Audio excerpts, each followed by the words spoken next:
अर्जुन ने भगवान से एक बहुत ही महत्वपूर्ण प्रश्न किया है। क्या प्रश्न किया है कि हे कृष्ण, आपकी भक्ति करने वाले दो प्रकार के लोग हैं। कितने प्रकार के लोग हैं? दो प्रकार के लोग हैं। एक तो आपके निराकार ब्रह्म की पूजा करते हैं, यानी एक प्रकार के लोग ऐसे हैं जो आपको निर्गुण निराकार के रूप में स्वीकार करते हैं। यानी जगत में आप लोग सुनते होंगे कि भगवान तो निराकार है, भगवान का कोई आकार नहीं है, एक शक्ति है, ज्योत है, वो भगवान है, निराकार। तो और फिर अर्जुन ने कहा दूसरे ऐसे भक्त हैं जो आपके ऐसे सुंदर श्याम सुंदर स्वरूप का भजन करते हैं, उसकी पूजा करते हैं। तो दो प्रकार के लोग होते हैं इस जगत में, जो एक निर्गुण निराकार ब्रह्म की उपासना करते हैं, और दूसरे कौन है? जो आपके श्याम सुंदर स्वरूप की उपासना करते हैं। तो भगवान का श्याम सुंदर स्वरूप बड़ा ही मधुर, बड़ा ही सुंदर है। ब्रह्मा जी ने ब्रह्म संहिता में भगवान के सौंदर्य का वर्णन किया। वेणुम कणंत मरविंद दलाय ताक्षम बरहावतम समसितम बुध सुंदरांगम कंदर्प कोटि कमनीय विशेष शोभम गोविंदम आदि पुरुषम तमहम भजामी। तो भगवान कृष्ण के स्वरूप का वर्णन ब्रह्मा जी ने किया। क्या किया? वेणुम कणंत, जो वेणु यानी बंसी बजाने में जो दक्ष हैं और जिनका मुखारविंद कमल के पुष्प के समान है, जो गले में वैजंती माला को पहनते हैं और जो पीतांबर वस्त्र धारण करते हैं और त्रिभंग मुद्रा में वृंदावन की गलियों में नंगे अपने चरण कमलों से विचरण करते हैं, ऐसे श्याम सुंदर गोविंद का मैं भजन करता हूँ। गोविंदम आदि पुरुषम तमहम भजामी। ये ब्रह्मा जी के वचन हैं, जो सृष्टि के पहले व्यक्ति हैं, वो भगवान कृष्ण का भजन कर रहे हैं, श्याम सुंदर स्वरूप का भजन कर रहे हैं। तो अर्जुन के मन में बड़ी सुंदर जिज्ञासा प्रकट हुई कि हे कृष्ण, आपकी भक्ति दो प्रकार के लोग करते हैं। एक तो निराकारवादी है, यानी आपको निराकार मानकर करते हैं। दूसरे आपको सगुण साकार श्याम सुंदर स्वरूप में आपकी भक्ति करते हैं। तो इन दोनों में से कौन श्रेष्ठ है आपके अनुसार? ये अर्जुन ने भगवान से प्रश्न किया। आ रहा समझ में? आ रहा नहीं आ रहा? तो निराकार के उपासक श्रेष्ठ हैं कि सगुण साकार के उपासक श्रेष्ठ हैं? आप मुझे ये बताइए। आप ही क्या हो इस विषय में, आप ही निर्णय दे सकते हो। तो भगवान अगर खुद बोले तो वह बात क्या है? बहुत मान्य है। फिर जगत के तथा कथित विद्वान कोई कुछ भी बोलता रहे, लेकिन भगवान की जो बात है वो सुप्रीम, वो सबसे श्रेष्ठ है। तो भगवान ने बड़ा ही सुंदर उत्तर दिया है इसी अध्याय में, 12वें अध्याय में श्लोक संख्या 2 में। क्या दिया है? श्री भगवान उवाच मय्यावेश्य मनो यो माम नित्य युक्त उपासते श्रद्धया पर्युपतास्ते मैं युक्त तमामतः। श्री भगवान ने कहा, श्री भगवान उवाच, श्री भगवान ने कहा, क्या कहा? जो लोग अपने मन को मेरे साकार रूप में एकाग्र करते हुए अत्यंत श्रद्धा पूर्वक मेरी पूजा करते हैं, वे मेरे द्वारा परम सिद्ध माने जाते हैं, अर्थात वो सर्वश्रेष्ठ हैं। भगवान के वचन, भगवान ने क्या बोला कि जो मेरे इस श्याम सुंदर सगुण साकार स्वरूप का भजन करते हैं, पूजा करते हैं, सेवा करते हैं, वो क्या है? वो मेरे द्वारा सर्वश्रेष्ठ माने गए हैं। उनको ही मैं क्या मानता हूँ? श्रेष्ठ मानता हूँ। तो इस प्रकार जो निराकार के उपासक हैं उनका यहाँ पर खंडन हो चुका है, यानी भगवान ने उनको उतना महत्व तो नहीं दिया। तो सगुण साकार भगवान के उपासक, श्याम सुंदर स्वरूप के उपासक जो हैं, उनको भगवान सर्वश्रेष्ठ घोषित कर रहे हैं। तो भगवान से श्रेष्ठ और कोई अथॉरिटी नहीं है, भगवान से श्रेष्ठ और किसी के वचन नहीं हो सकते हैं। तो भगवान खुद कह रहे हैं।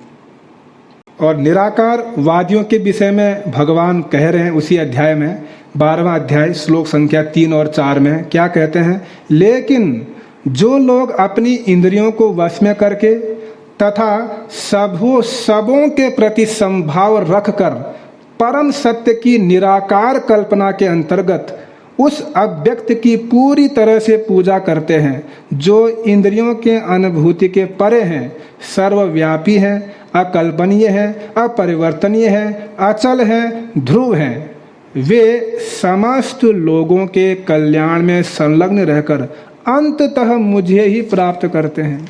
तो भगवान तो यही कह रहे हैं कि भगवान के 2 स्वरूप हैं, एक निर्गुण निराकार और दूसरा क्या है, सगुण साकार। तो लोग कहते हैं कि भगवान का कोई आकार नहीं है, भगवान तो निराकार है। क्यों बोलते हैं? क्योंकि उनको दिखते नहीं हैं। हमें तो भगवान दिखते नहीं हैं, कैसे मान लें? कहते ही नहीं कहते ऐसा। तो भगवान को कैसे देख पाओगे? भगवान को देखने के लिए योग्यता चाहिए। क्या चाहिए? योग्यता।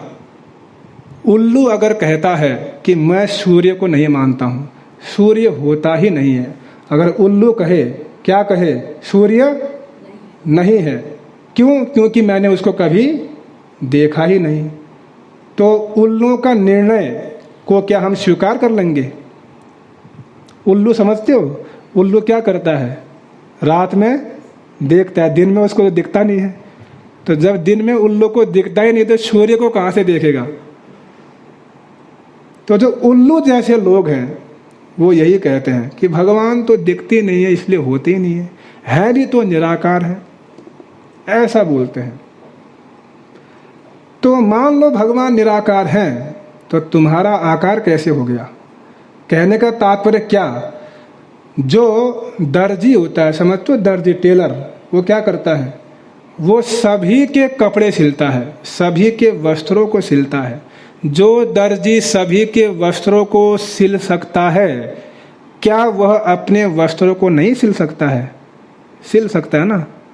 उसी प्रकार जिस भगवान ने सारे विश्व ब्रह्मांड को बनाया, आपके स्वरूप को बनाया, क्या वह खुद निराकार होगा? संभव नहीं है, असंभव। तो इसीलिए भगवान क्या है? सगुण साकार। सगुण से ही निराकार आता है, साकार से ही निराकार आता है। जैसे सूर्य, सूर्य क्या है? सगुण है, साकार है। और सूर्य का जो प्रकाश है वो क्या है? वो निराकार है।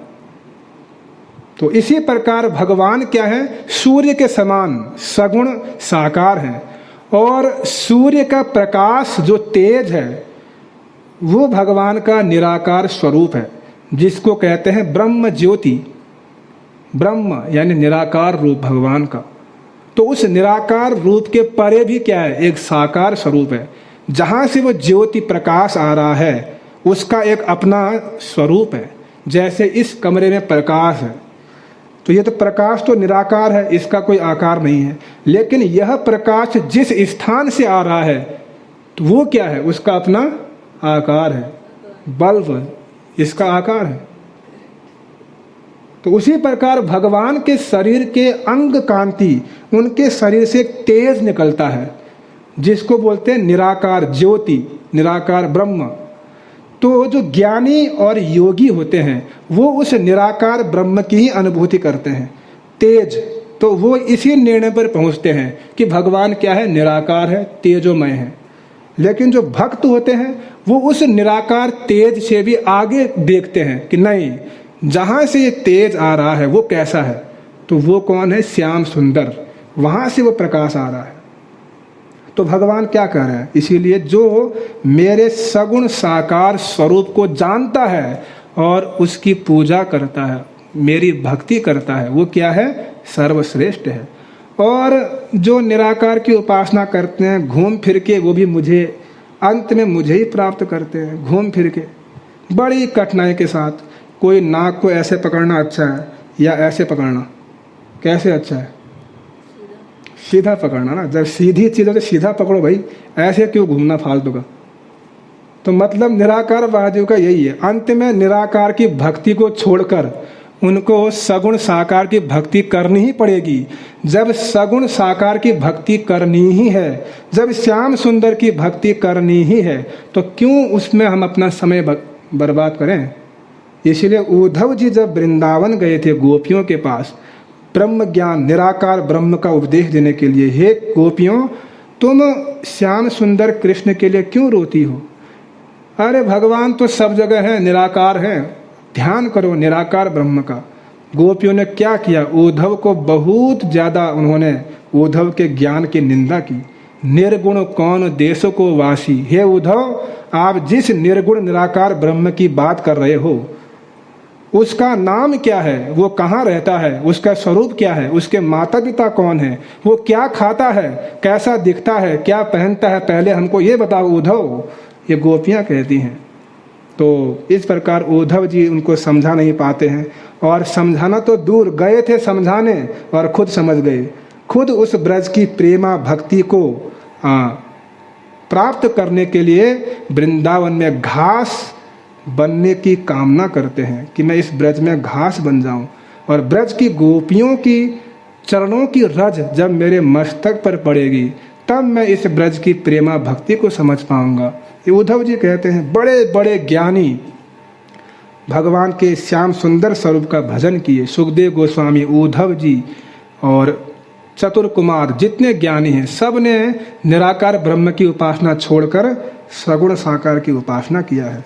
तो भगवान खुद ही कह रहे हैं, क्या कह रहे हैं, निराकार ब्रह्म की उपासना में एक कमी है। भगवान बतलाते हैं 12वें अध्याय के इसी 5वें श्लोक में, क्या, क्लेशः अधिकतरः तेषाम् अव्यक्त आसक्त चेतसाम् अव्यक्ता ही गतिर दुखम देहवब्धि व्याप्यते।